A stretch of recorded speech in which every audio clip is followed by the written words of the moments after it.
అత్తయ్య, మావయ్య, బామ్మ అందరూ బాగున్నారు. అమ్మ నీ ఆరోగ్యం జాగ్రత్త. టైంకి మందులు వేసుకోవడం మర్చిపోవద్దు. నేను మీ అమ్మనా? మందులు వేసుకోవాలా? సడన్ గా మాట మార్చవేంటి సియా?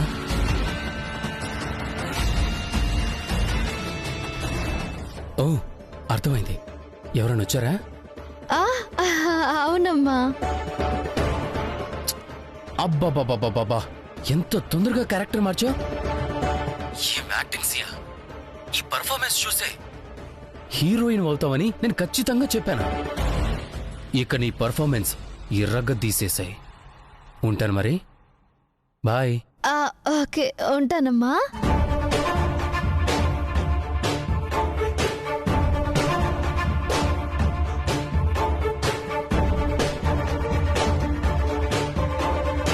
బామ్మగారు మీరా?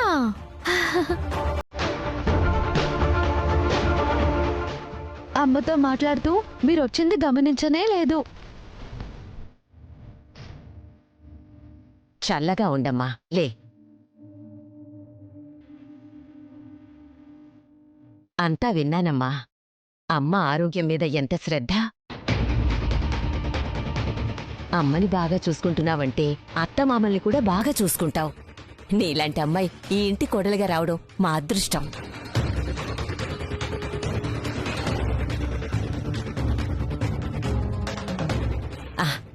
ఇది తీసుకోమ్మా, నీకోసమే తెచ్చాను.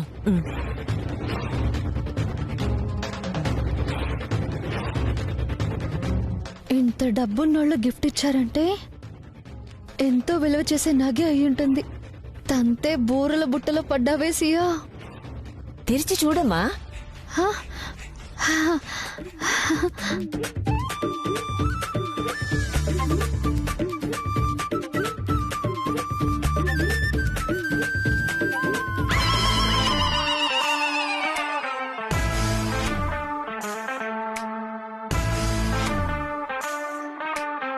ఏ రవ్వల హారమో డైమండ్ నెక్లెస్ తో ఇస్తుందనుకుంటే ఈ బొమ్మ ఉందేంటి? అలా మొహం పెట్టావేంటమ్మా? నా బహుమతి నీకు నచ్చలేదా? లేదు బామ్మగారు, చాలా బాగుంది. ఈ బొమ్మ ఎందుకిచ్చానో అర్థమైందా? 9 నెలలు తిరిగేసరికల్లా ఈ బాలకృష్ణుళ్లాంటి పండంటి బిడ్డను మాకివ్వాలి.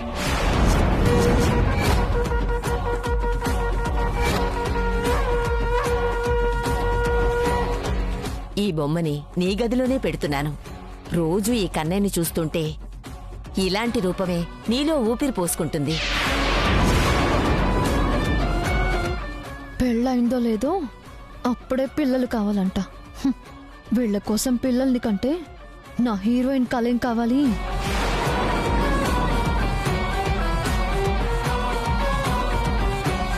ఇంకో ముఖ్య విషయం, ఈ రోజు సాయంత్రం మీ అత్తయ్య నీకు నగలిచ్చే కార్యక్రమం ఉంది.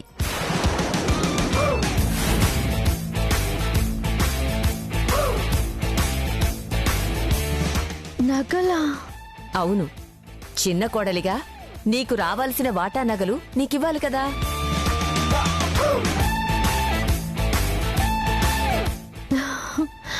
గిఫ్ట్ అంటేనే బోలెడు నగలు ఇచ్చారు, ఇక వాటా అంటే ఎన్నిస్తారో. అర్థమైంది కదమ్మా? నగలన్నీ ఇస్తారు, కానీ దానికన్నా ముందు నీకో పరీక్ష ఉంది. ఈ రోజు మన ఇంటిల్లపాదికి ఇంకా మన చుట్టాలకి నీ చేతులతో నువ్వే వండి వడ్డించాలి. వంటగదిలోకి మారు మనిషి కూడా అడుగుపెట్టరమ్మాయి. నువ్వొక్కదానివే వండి ముందు మీ ఆయనకి తినిపించి తర్వాత అందరి మెప్పు పొందాలి.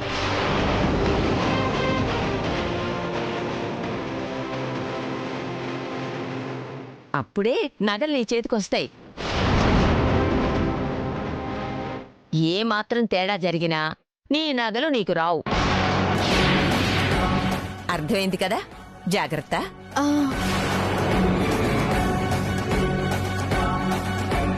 అయ్యో, నాకేమో టీ పెట్టడం కూడా రాదు. ఇంతమందికి ఎలా వండి వడ్డించి మెప్పు పొందాలి? ఈలోగా ఏదైనా తేడా జరిగి ఇంట్లో నుంచి పోవాల్సి వచ్చినా నగలతో సర్దుకుపోవచ్చు అనుకుని ఆశ పెట్టుకున్నాను. మళ్ళీ ఇంతలోనే ఈ పరీక్ష ఏంటి? ఏం చేయాలి?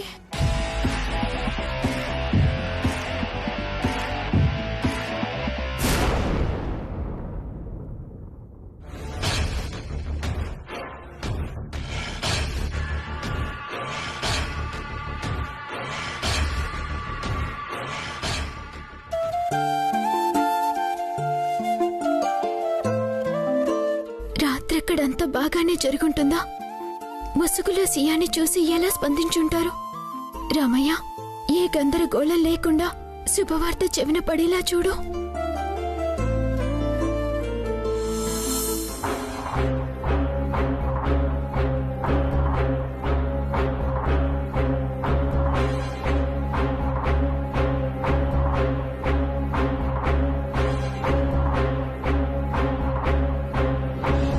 అబ్బాయి ఏమో ఈ ముదనష్టపు దాన్ని ప్రేమించాడు.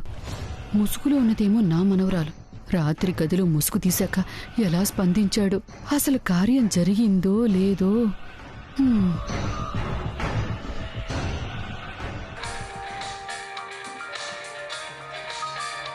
నువ్వు ఆగరా, ప్రతి దాంట్లో దూరతావు.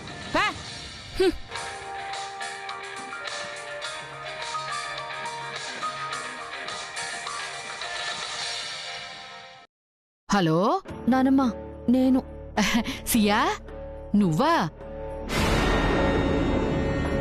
నీకోసమే కంగారు పడుతున్నానే, నువ్వే ఫోన్ చేశావు.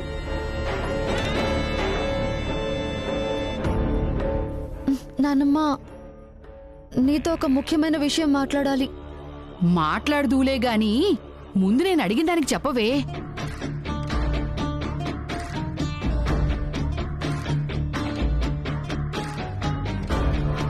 తర్వాత తీరిగ్గా మాట్లాడతాను కదా, ముందు నేను చెప్పేది విను నానమ్మా. బా, వింటాన్లేవే. ముందు నేను అడిగిన దానికి చెప్పు. అది కాదు నానమ్మా. వసే వసే వసే వసే అక్కడేం జరిగిందో నన్ను కంగారుతో రాత్రంతా నిద్ర పట్టక కాలుగల్ని పిల్లిలు అటు ఇటు తిరుగుతూ ఉన్నానే. నువ్వేదో చెప్తానంటావేంటే? ముందు అడిగిన దానికి చెప్పు. రాత్రి అంతా సరిగ్గానే జరిగిందా? ఏంటి నానమ్మా? ఏంటంటావేంటే నా శ్రాద్ధం? కార్యం బాగా జరిగిందా లేదా?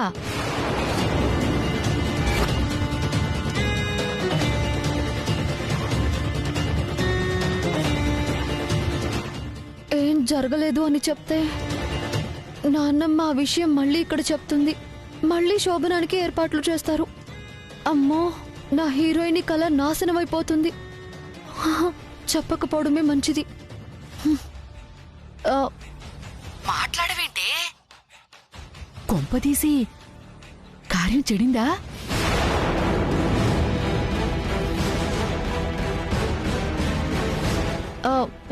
ఎందుకు చెడుతుంది? బానే మేనేజ్ చేశాను కదా. మేనేజ్ చేయడమేమిటే?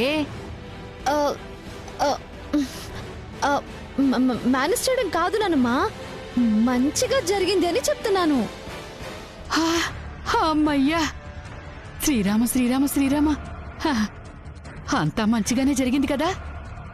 ఈ ముక్క వినడం కోసమేనే పొద్దున్నుంచి నీ ఫోన్ కోసం ఎదురు చూస్తున్నాను.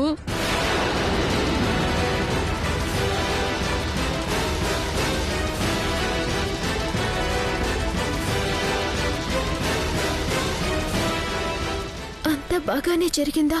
ముసుగులో సియాని చూసి కూడా ఆయన ఏమీ అనలేదా? విన్నావు కదా, ఇప్పుడు నేను చెప్పేది విను. చెప్పవే. ఇంకో ముఖ్య విషయం, ఈ రోజు సాయంత్రం మీ అత్తయ్య నీకు నగలిచ్చే కార్యక్రమం ఉంది. దానికన్నా ముందు నీకో పరీక్ష ఉంది.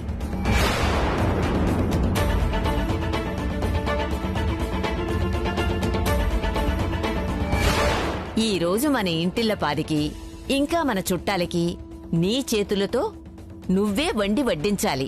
ఏ మాత్రం తేడా జరిగినా నీ నగలు నీకు రావు. అర్థమైంది కదా? జాగ్రత్త. అదే జరిగింది నానమ్మా. నాకేమో సరిగ్గా స్టవ్ వెలిగించడం కూడా రాదు. పెద్ద చిక్కుచి పడిందే. ఇప్పుడెలా సియా? ఆ, ఎలా ఏముంది? ఆ, నేను లేకపోతే ఆ, నా బదులు అక్కకి తాళి కట్టించారు కదా, అలాగే ఆ, ఇప్పుడు పంపించండి. నా బదులు అక్క వంట చేస్తుంది. ఎవరని వింటే కొంప కొల్లేరైపోతుందే.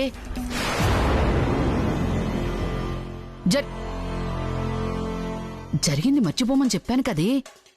అబ్బాయి తాళి కట్టింది నీ మెడలోనే, వైతే ఈ మెడలో కాదు. నీకు అర్థమవుతుందా? వినిపించిందా?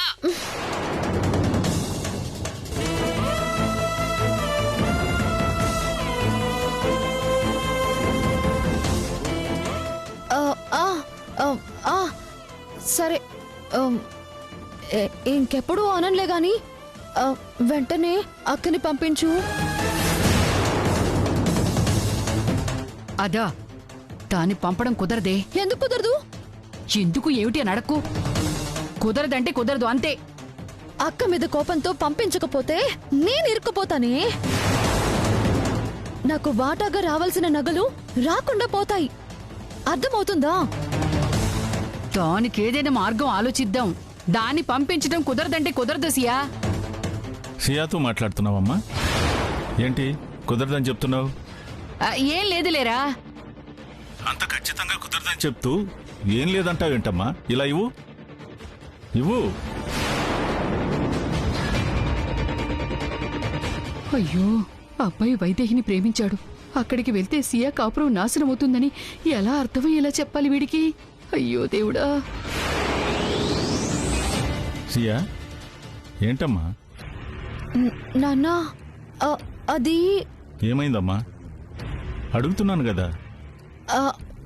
అది ఇక్కడ ఇంట్లో వాళ్ళకి, బంధువులకి కొత్త కొడలు వంటలు చేసి పెట్టాలంట నాన్న. అక్కని తోడు పంపించమంటే నాన్నమ్మ కుదరదంటుంది.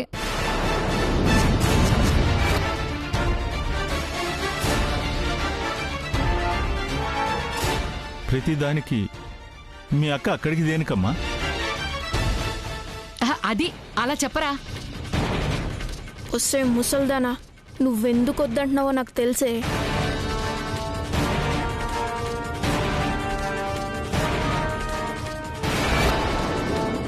అయినా నీకు వంట చేయటం వచ్చు కదమ్మా, మళ్ళీ మీ అక్క ఎందుకు? అంటే ఏ 4-5 అయితే చేయగలను నాన్న. కానీ ఈ ఇంట్లో వాళ్ళు, చుట్టాలు కూడా చాలా మంది వస్తున్నారు. అందుకే అక్క తోడుంటే బాగుంటుందని.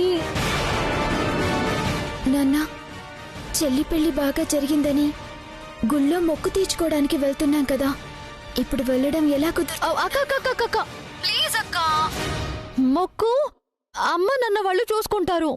ఇక్కడ నా పరువు పోతుందక్క, రాక్క. వద్దులే చెల్లి, నువ్వే ఎలాగోలా చూడు. అక్క అక్క ప్లీజ్ అక్క, అక్క అక్క అక్క. లేదు చెల్లి, నేను రాలేను. కంగారు పడకమ్మా, అక్క వస్తుందిలే.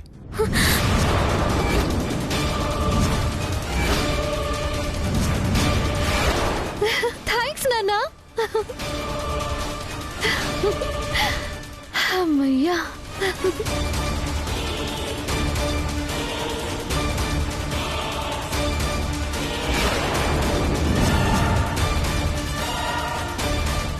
ఇప్పుడు దీనెందుకురా అక్కడికి పంపడం?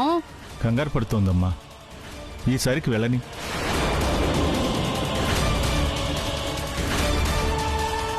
వైదేహి, గుడికి నేను అమ్మ వెళతాం. నువ్వు చెల్లి దగ్గరికి వెళ్ళమ్మా. నాన్న,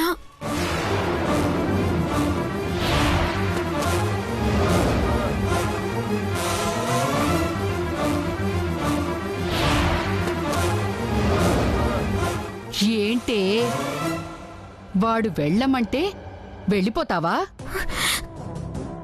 నువ్వక్కడికి వెళ్తే ఏం జరుగుతుందో తెలుసా? నా మనవరాలి కాపురం నాశనం చేయాలని చూస్తున్నావా? ఆయన వెళ్ళమంటే వైదేహి ఏం చేస్తుందత్తయ్యా? ఎప్పుడు దీన్ని వెనకేసుకొస్తావేంటే? నువ్వు దీన్ని కన్నావా, దాన్ని కన్నావా? అయినా ఇదక్కడికి వెళ్తే ఏం జరుగుతుందో నీకు తెలీదు. చెయ్యాల్సిన పాపం అంతా చేసి ఇప్పుడు భయపడ్డం ఎందుకత్తయ్యా? అయినా రాత్రి కార్యం జరిగిపోయింది కదా, ఇప్పుడు వెళ్ళినా పర్వాలేదులేండి.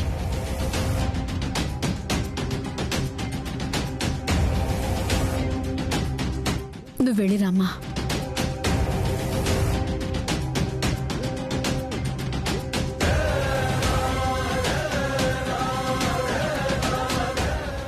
ఆగవే.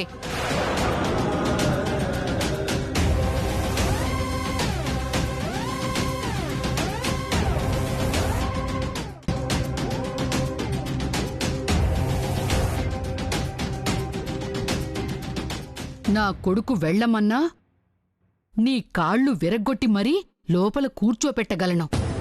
కాని ఎందుకు ఊరుకుంటున్నానో తెలుసా? రాత్రి కార్యం జరిగిపోయింది కాబట్టి. ఆ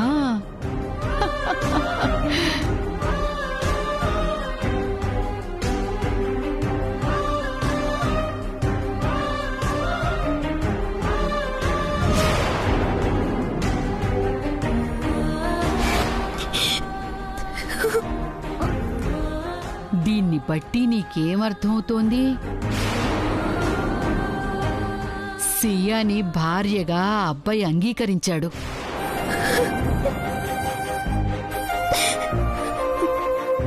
నువ్వు అనుకున్నట్టు ఆ అబ్బాయికి నీ మీద ప్రేమ లేదు, దోమ లేదు.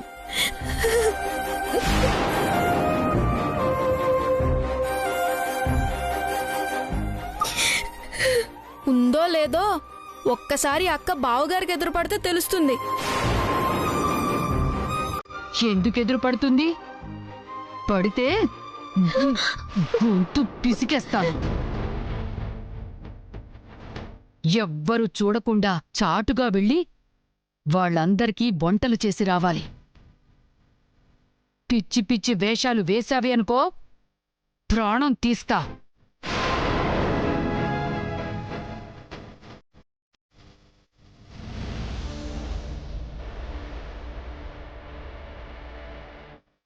వెళ్ళు.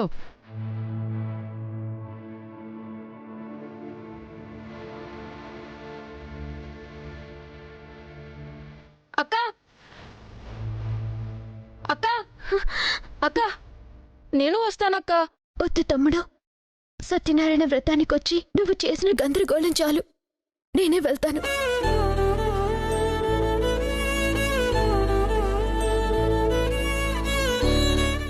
వెళ్ళక్క. మారుతి ప్రమేయం లేనంత మాత్రాన సీతమ్మ జాడ రాములోరికి తెలియకుండా పోతుందా? తప్పకుండా తెలుస్తుంది.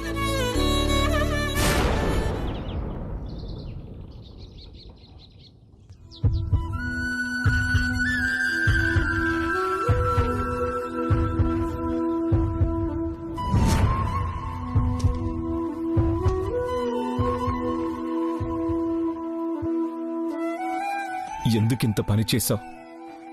నేను నిన్ను ప్రేమిస్తున్నానని తెలుసు, నీతోనే పెళ్లి జరగబోతుందన్న ఆలోచనలో ఉన్నానని తెలుసు. అయినా నీ చెల్లితో నా పెళ్లి ఏర్పాట్లు చేస్తున్నా ఎందుకు మౌనంగా ఉండిపోయావు?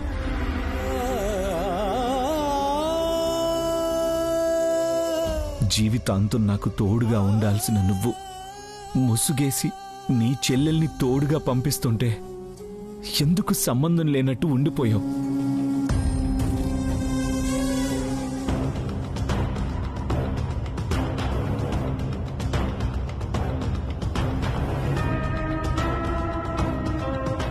ఇంకా సీరియస్ గానే ఉన్నట్టున్నారు. ఏం ఆలోచిస్తున్నారో? ఈసారి ఏం ప్రశ్నలు వేస్తారో? ఇలా దూరంగా ఉండటం మంచిదే, కానీ మంచిదే అన్నట్టు అంటి ముట్టనట్టు ఉంటే లేనిపోని డౌట్లు వస్తాయి. అందుకే బాధపడుతున్నట్టుగా నటించడం మంచిది. పోనీ నేనంటే నీకు ఇష్టం లేదనుకుందామంటే నీ ప్రవర్తన ఎప్పుడు అలా లేదే.